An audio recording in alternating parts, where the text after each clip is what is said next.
నమస్తే. ఎన్నో ఆధ్యాత్మిక కార్యక్రమాలు నిరంతరం మన ఛానల్‌లో కొనసాగుతూనే ఉంటాయి.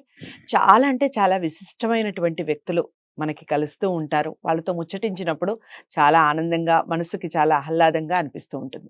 అలాంటి వారిలోనే ప్రముఖులు అని చెప్పొచ్చు. ప్రముఖ ఆధ్యాత్మికవేత్త డాక్టర్ నూరి నారాయణమూర్తి గారు ఈరోజు నాతో పాటు స్టూడియోలో ఉన్నారు. పండగల విశేషాలు తెలుసుకునే ప్రయత్నం చేద్దాం. ఈ శ్రావణ మాసంలో వచ్చే ముఖ్యమైన పండుగల గురించి మాట్లాడే ప్రయత్నం చేద్దాం. దాంతో పాటుగా ధర్మ సందేహాల రూపంలో కొన్ని ధర్మ సందేహాల్ని తెలుసుకునే ప్రయత్నం చేద్దాం. ఇక నుంచి మాక్సిమం గురువుగారు అందుబాటులో ఉన్నప్పుడల్లా ఖచ్చితంగా ప్రోగ్రామ్ చేసే ప్రయత్నం చేస్తాను. వీడియోని ఎక్కడా కూడా స్కిప్ చేయకుండా చూడండి. డౌట్స్ ఏమన్నా ఉన్నా, మీరు ఇంకేమైనా తెలుసుకోవాలి అనుకున్న కుతూహలం మీకున్నా ఖచ్చితంగా కామెంట్ బాక్స్‌లో తెలియచేయండి. ఎలాంటి ధర్మ సందేహానికైనా ఖచ్చితంగా ఈ వేదిక మీద నివృత్తి లభిస్తుంది. నమస్కారం గురువుగారు. నమస్కారం అమ్మ. గురువుగారు, తిరుమల తిరుపతి దేవస్థానాన్ని ఒకసారైనా దర్శించుకునే వాళ్ళు ఖచ్చితంగా ఉంటారు. ప్రతి నెలా దర్శించుకునే వాళ్ళు ఉంటారు. వాళ్ళకున్నటువంటి కోరికల వల్ల కానివ్వండి, మొక్కులు తీర్చుకోవటం వల్ల కానివ్వండి. అయితే ఒక్కొక్కసారి దర్శన భాగ్యం అనేది ఒక రోజులో జరగదు. అలా 2 రోజులు క్యూ లైన్‌లో నిలబడాల్సిన పరిస్థితి వస్తుంది. అలా దర్శించుకోవడం కరెక్టేనా?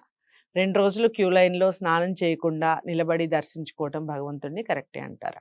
అసలు దీనికి ఒక్క మాటలో చెప్పొచ్చు. చెప్పండి. మహర్షులు తపస్సు చేశారుగా. హ్మ్. వాళ్ళు ఏ స్నానాలు చేశారు? హ్మ్. దేవుడు ప్రత్యక్షం అవ్వలేదా? హ్మ్. మనం సినిమాల్లోనూ నిజంగా మనం ఏం చూడలేదుగా. హిమాలయ పర్వతం కొందరు చూసే ఉంటారనుకోండి.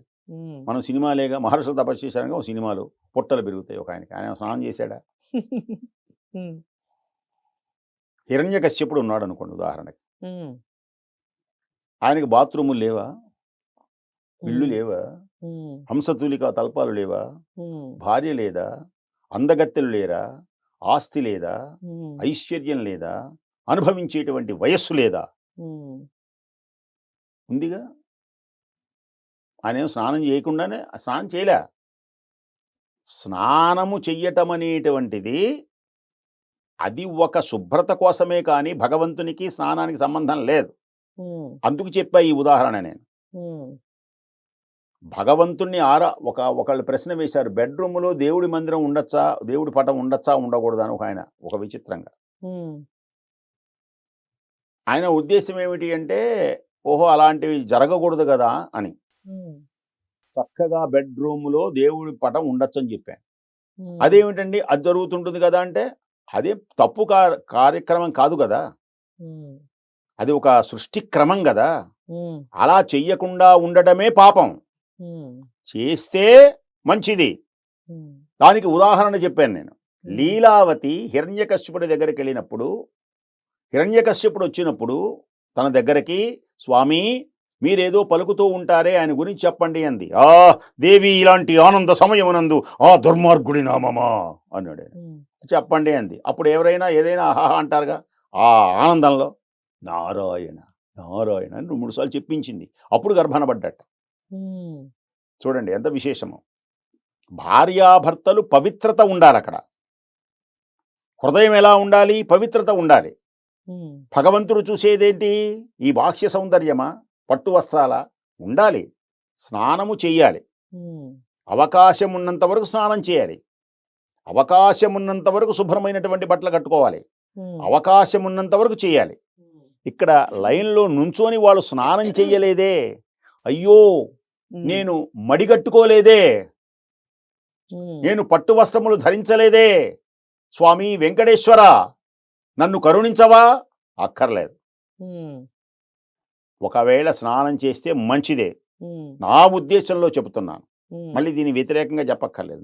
నా అభిప్రాయంలో హ్మ్. నేను చదివినటువంటి గ్రంథాలలో తిన్నడు కూడా ఆయన అపవిత్రమైనటువంటి, మనం ఊహించుకున్న అపవిత్రమైనటువంటి భోజనాన్నే మహానుభావుడు ఈశ్వరుడికి చెబితే హ్మ్. ఈశ్వరుడు దాన్ని గ్రహించాడు అని మనం పురాణం చెప్పుకుంటున్నాం. హ్మ్.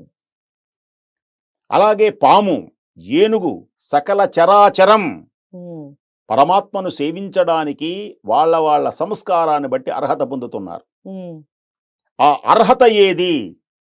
దేవుణ్ణి చూడడానికి అర్హత ఏది అంటే హ్మ్. నిర్మలమైనటువంటి మనస్సే అర్హత. హ్మ్. భక్తియే అర్హత. నీ దేహ సౌందర్యంతో పనే లేదు. ఉమ్, ఈ దేహమును అనిత్యం, ఇంకా ఈ దేహమే అనిత్యం అన్నప్పుడు ఇవన్నీ ఎందుకు ఉమ్, అని చెప్పేసని ఈ మాట పట్టుకొని, ఉమ్, ఎందుకు అంటే నువ్వు స్నానం చేయకుండా ఉండరాదు, ఉమ్, నువ్వు ఉండరాదు అనకూడదు. అవకాశం ఉన్నంత వరకు జాగ్రత్తగా ఉండాలి. ఉమ్, ఒక్కొక్కసారి మంచాన పడతాం మనం ఉమ్, అనుకోండి.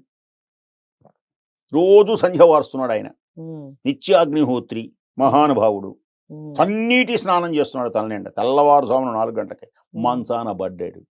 ఉమ్, ఏమీ చేసే ఓపిక లేదు, ఎవ్వరూ చెయ్యలేరు. అప్పుడు ఏం చేస్తున్నాడు ఆయన? ఆ నీటిని మంత్రించి కాస్త విభూది వేసి ఆ మంత్రించినటువంటి ఈ విభూదిని ఒంటికి రాసుకున్నాడు. స్నానాలు 3 రకాలుంటాయి. ఉమ్, ఒకటి అభ్యంజన స్నానం, ఉమ్, అకమరసన స్నానం, ఉమ్, అవభృత స్నానం. ఉమ్, 3 స్నానాలు. అభ్యంజన స్నానం అంటే మనం చక్కగా షాంపూలు గింపులు ఘుమఘుమ. అకమర్షణ స్నానం అంటే ఏమిటంటే చెయ్యలేనప్పుడు, స్నానము చెయ్యలేనప్పుడు, వీలు కానప్పుడు, స్వామి నేను చెయ్యలేకపోతున్నానని కాస్త గ్లాసులో అంత విభూది వేసుకొని ఆ విభూదిని ఒంటికి రాసుకొని ఉమ్, స్వామి అంటే అది స్నానమే. ఉమ్, స్నానమే అది. అసలు స్నానం ఏమిటండి? స్వామికి ఏం అర్పించాలి? కన్నీళ్లతో కాళ్ళు కడిగెద స్వామి. తెలుసునా? నా తనువు ఉదకాంశ నీ వీడు చేరి నీ పాద పద్మాలు కడగాలి తల్లి. నా తనువు ఉదకాంశ నీ వీడు చేరి నీ పాద పద్మాలు కడగాలి తల్లి. నాలో ఉన్నటువంటి పంచభూతములు ఉన్నవే, ఉమ్, ఈ పంచభూతములు ఉచ్ఛ్వాస నిశ్వాసలు నీకు వింజామరలుగా వీయాలమ్మా వెంకటేశ్వర. నాలో ఉన్నటువంటి ఈ వెలుగు ఉన్నది అగ్ని జ్యోతి. ఉమ్, ఈ జ్యోతి నీ ముందు నీ గుడి వాకిట దివ్యను నేనై నిలిచిన చాలుక ఘడి అయినా నీ పదములపై కుసుమము నేనై నిలిచిన చాలును క్షణమైనా తిరుమల మందిర సుందర. కాబట్టి స్నానం చెయ్యలేదే, సంధ్య వార్చుకోలేదే, శుభ్ర అనుకోకర్లేదు. ఆ మనస్సు ఎప్పుడు కూడా ఆ వెంకటేశ్వరుని యందు మనస్సు లగ్నమైనప్పుడు నీకు తెలియకుండానే మనస్సు మలినం తొలగిపోతుంది. దేహాన్ని శుభ్రం చేసి మనస్సును మలినం పెట్టుకుంటే ఉపయోగం ఏముంది? ఎన్ని తపస్సులు చేసినా, ఎన్ని యాగాలు చేసినా అన్ని నిష్ప్రయోజనమే. ఉమ్, దేహము మురికిగా ఉన్నా, నల్లగా ఉన్నా, పొట్టిగా, అసలు నువ్వు అంగవికలుడవైనా తెలిసినా అన్ని పరమాత్మే చూసుకుంటాడు. తల్లి తండ్రి ఒకవేళ మూత్ర విసర్జన, మలమూత్ర విసర్జన అయినా, ఉమ్, మలమూత్ర విసర్జన అయినా భగవంతుని ఆరాధించడానికి అర్హుడే. దేనికని? తల్లి ఏం చేస్తుంది? చీదరించుకోదు. ఒంటి నిండా పొరలాడినా ఆ పొరలాడితే ఏమో పట్టు చీర కట్టుకున్నానని యావగించుకోదు, ఉమ్, గబగబ వచ్చేస్తుంది. ఒక చిన్న ఉదాహరణ చెప్పి ఆపేస్తాను, ఉమ్, ఎందుకంటే నాకు కొన్ని ఉదాహరణలు చెప్పడం నాకు ఇష్టం. ఉమ్, ఒక ఆమె బారసాల చేసుకుంటున్నది అబ్బాయికి, ఉమ్, ఉయ్యాల్లో పడుకోబెట్టింది, ఉమ్, చాలా చక్కగా మంచి గుడ్డలు కట్టింది. ఉమ్, కానీ వాడు అంతా రోత చేసేసుకొని పొరలాడుతున్నాడు. ఉమ్, వాళ్ళ ఇంటికి పేరంటానికి వచ్చారు ఆడవాళ్ళు. ఉమ్, జళ్ళు వేసుకున్నారు కొందరు, విరబోసుకున్నారు కొందరు, జుట్టు వేలాడదీశారు కొందరు, పెదవులకు రంగు వేసుకున్నారు కొందరు, బుగ్గాన రంగులు వేసుకున్నారు కొందరు, పూలు పెట్టారు కొందరు, పూలన్నీ ముందుకు పెట్టారు కొందరు. ఆ బో పట్టు చీరలు కట్టి అంటుచ్చారు. ఉమ్, వచ్చి ఆ పిల్లవాడిని చూసి చీ అని కొంచెం దూరం వెళ్ళారు, ఎందుకంటే దుర్వాసన వస్తుంది అబ్బాయి దగ్గర. ఏదో అబ్బాయిని ఎత్తుకుందాం అనుకుంటే ఒక్కళ్ళు కాబట్టి ఒక అడవటం వెళ్ళిపోవడం, వరండాలో కూర్చొని చీ అని విసుక్కుంటారు. ఉమ్, ఆ అబ్బాయి ఏడుస్తున్నాడు. ఉమ్, వాళ్ళ అమ్మ కూడా ఏం చేసిందంటే వీళ్ళందరూ వస్తారని చక్కగా మంచి చీర కట్టుకున్నది, ఉమ్, చక్కగా ఆమె కూడా పూలు పెట్టుకుంది. ఆ బిడ్డని ఇంట్లో పని ఉండి అటు వెళ్ళింది, సర్దుగానే శనగలు ఇవన్నీ ఇవ్వాలి ఏవో ఉంటాయిగా పేరెంట్ వాళ్ళకి. ఉమ్, గబగబా వచ్చేసింది. ఉమ్, పిల్లవాడు అలా ఉండేటప్పటికి అమాంతం ఆ పిల్లవాడిని ఎత్తుకుంది. ఉమ్, ఒంటి నిండా ఆ పిల్లవాడిదంతా మురికంతా పట్టు చీర కంటింది. ఉమ్, మొత్తం భయంకరంగా ఉంది. అయినా సరే ఇసుమంత వాసన వచ్చిందని కానీ, ఏవగింపు కానీ ఆమెలో లేనే లేదు. గబగబా వెళ్ళిపోయింది. ఆ పిల్లవాడిని బాత్రూమ్కి తీసుకెళ్ళి చక్కగా నులివెచ్చని నీళ్లతో మళ్ళీ శుభ్రంగా కడిగింది. ఆ దుస్తులన్నీ తీసివేసింది. ఆనందించింది. మళ్ళీ దుస్తులని వేసింది. తన కంటినటువంటి మలినాన్ని ఏవగించుకోకుండా ప్రక్కన పడేసి ఇంకో చీర కట్టుకొనొచ్చింది. ఇది భగవంతుడంటే. తల్లి దేవతని ఎందుకంటారు? వాళ్ళేమన్నారు? వాళ్ళు తల్లులు కాదుగా. ఉమ్, వాళ్ళ అబ్బాయికి వాళ్ళు అలా చేస్తారేమో. మన తల్లి. అందుకనే వెంకటేశ్వర స్వామి తల్లివి నీవే, అది అర్థం. తండ్రివి నీవే, చల్లగా కరుణిల్చే దైవము నీవే, తల్లివి నీవే అని భావించినప్పుడు ఈ మురికి అనేటువంటిది తన మనస్సుకు అంటకుండా ఉంటే చాలమ్మా, చక్కగా చేసుకుంటే చాలు. స్వస్తి.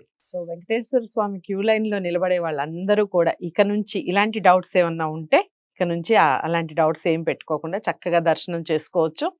ఎందుకు అలా దర్శనం చేసుకోవాలి, దానివల్ల వచ్చే ఫలితం ఏ విధంగా ఉంటుంది అనేది ఈ వీడియో ద్వారా తెలుసుకున్నాం. గురువుగారు చాలా చక్కగా వివరించారు. వీడియోని లైక్ చేసి షేర్ చేయండి, ఛానల్ని సబ్స్క్రైబ్ చేసుకోండి. మరో మంచి ధర్మ సందేహంతో మళ్ళీ కలిసే ప్రయత్నం చేస్తాను. నమస్తే.